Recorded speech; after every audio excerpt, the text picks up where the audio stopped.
बिस्मिल्लाहिर्रहमानिर्रहीम। मेरे मोहतरम भाइयों और मेरी प्यारी बहनों, अस्सलामु अलैकुम। कुरान पाक में सूरत कमर की आयत है। इसमें नूह अलैहिस्सलाम ने अल्लाह ताला से दुआ मांगी है। इस दुआ के ज़बरदस्त असरात और बरक़ात है। इस आयत को अगर किसी मुश्किल में, अगर आपके पास वक्त कम है, सिर्फ 7 मरतबा भी पढ़ा जाए तो इसी वक्त अल्लाह ताला की मदद का नज़ारा आप अपनी आंखों से देखेंगे। इम्तिहान के वक्त, हादसे के वक्त, इंटरव्यू के वक्त या नागाहानी आफत के वक्त अगर इस दुआ को 7 मरतबा पढ़ लिया जाए तो इंशाअल्लाह फौरी अल्लाह की मदद हासिल होगी।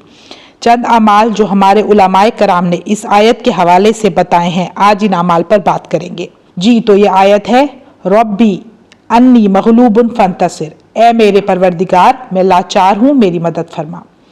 अगर किसी नाजायज़ मुकदमे में या किसी जालिम दुश्मन जो नाजायज़ तरीके से आपको तंग करता है या कोई भी नाजायज़ लेन देन हो और कोई हल नहीं है, आप बेबस हैं, तो इस आयत को 1.25 लाख की तादाद में पढ़ ले तो इंशाअल्लाह अल्लाह की गैबी मदद शामिल हाल होगी। तवज्जो के साथ पढ़ना शर्त है।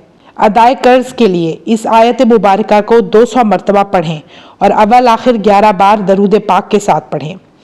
क़ज़ाए हाजत के लिए रोज़ाना 500 मरतबा पढ़ना शुरू करें और अव्वल आखिर 11 बार दरूद पाक ज़रूर पढ़ें। किसी भी मुश्किल के लिए 300 मरतबा पढ़ना शुरू करें, 11 बार अव्वल आखिर दरूद पाक के साथ।